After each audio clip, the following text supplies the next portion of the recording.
What's up, guys? Welcome to today's episode of Ceramics with Sheriff. Today we're going to discuss the stages of clay. So that stages of clay basically refers to the state at which clay is shapeable. So it's plasticity. Plasticity is a word that refers to how stretchy the clay is. So how does this turn into this? So this is plastic clay. It's fresh out of the bag, it's brand new. I can squeeze it, it's squishy. So that's how we always start with clay. If your clay's too dry, your projects are never gonna work out right. So we need to make sure we take care of our clay. One way to do that is to keep it in something like a bag and plastic wrapped up real tight. So that'll prevent the clay from drying out. And if it does get a little dry, we can spray a little water in there and that will keep it soft. So as I start forming clay and shaping it, the clay tends to dry out from your hands, from the air, especially where I'm at in Phoenix, Arizona. If I leave a clay out for like an hour and I come back, it's gonna be hard and I can't shape it anymore. So it's important to consider that you need to take care of your clay and you need to make sure that you're keeping it in an environment that keeps it soft. So typically that just looks like keeping it wrapped in plastic real tight.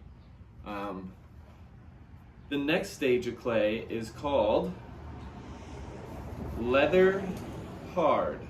So leather hard is the state at which clay is a little bit drier than this. So it holds its shape. It's not gonna fall when I squeeze it. It's not gonna collapse on itself. But if you guys can see, my shape's a little off here. I can still bend the clay at this stage just a little bit. If I try to squeeze it too much, this whole thing's just gonna crack and fall apart. Leather hard is a great stage for when I want to do decoration or carving, or if I want to attach a handle to this. But it's also a great stage for design. So if I wanted to come through and carve, I can carve it with the shape holding its form without it bending, without it falling apart, without it being squishy. So that's leather hard. So I can squish it a little bit. If I squeeze it, I am going to change its shape, but there's a high possibility that it cracks because it's becoming fragile at this point. So it gives you enough, see how that fell off? So I'm going to squeeze it and you guys can see it break. So leather hard, if I squeeze it too much, you can see it starts to crack and fall apart. So it will hold its shape. So it's not going to flop like soft clay would, but at the same time, it's not strong enough and not soft enough to keep itself together. So that's leather hard. I don't know why I wanted to do that. Your next stage is called bone dry. So this is the state where that plastic clay turns to leather hard, and then we let it dry even more until there's no more moisture left in the clay. So once again, this stage is the most fragile. So as clay dries, it becomes way more fragile. So here, you can see it's hard.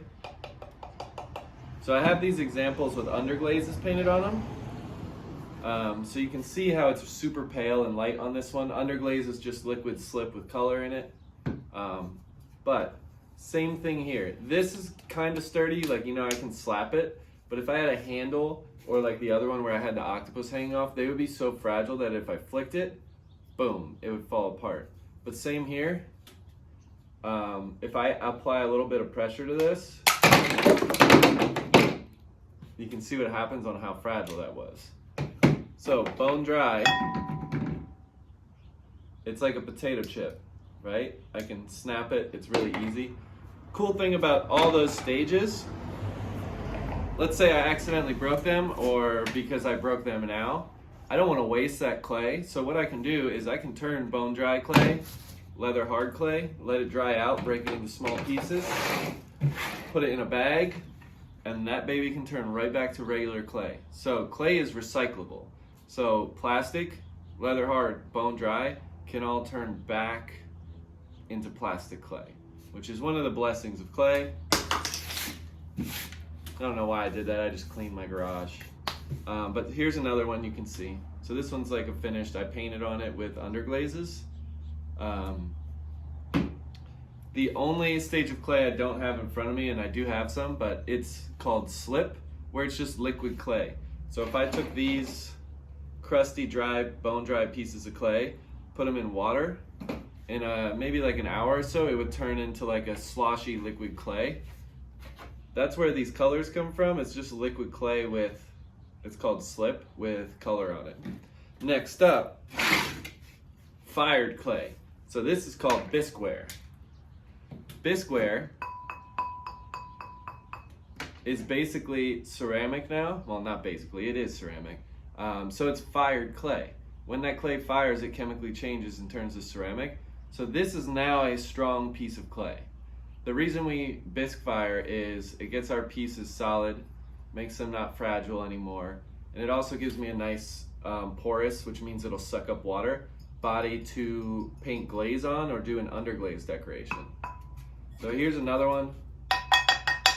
You can see if I squeeze these, they're not gonna smash like the other ones, so we're good to go. The last step to get that perfect functioning ceramic work that I want to use at home,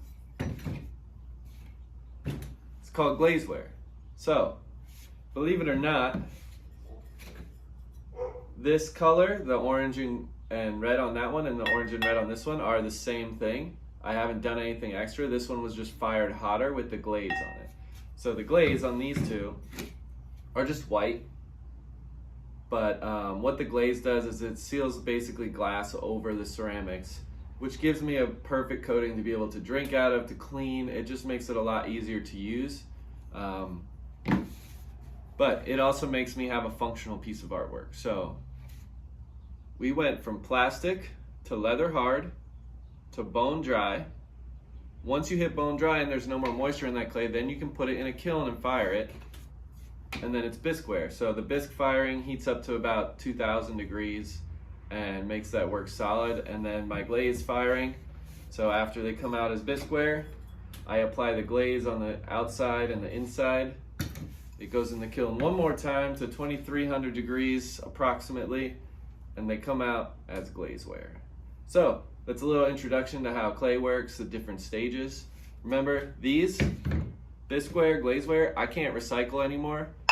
These have changed to ceramic. They're not going to turn back into clay. Plastic, squishy clay. Leather hard, semi-dry clay. And bone dry, crunchy dry clay will all be able to turn back into regular clay if I put some work into it, add some water, and just kind of monitor it. So that's clay. Clay is awesome because once I get ceramics, there's endless possibilities of what I can do. If I'm like, hey, my plant needs a new house, I can make my plant a new house. If I'm like, hey, I want a cup to drink my iced coffee out of, I can do it. Well, that wraps up today. I will see you guys next time on Ceramics with Sheriff.